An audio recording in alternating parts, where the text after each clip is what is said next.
I hand-build ceramic using Barbadian terracotta as well as other clays, some of which I dig at Chalky Mount.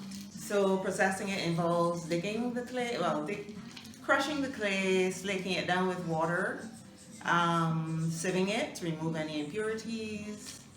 Then you remove an excess water and then put the thick slurry to dry.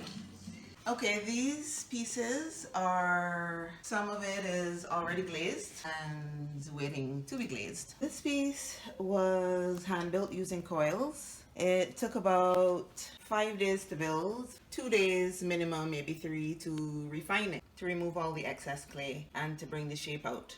The reason it took so long to build is because of the kind of looping shape, and wet clay is very heavy.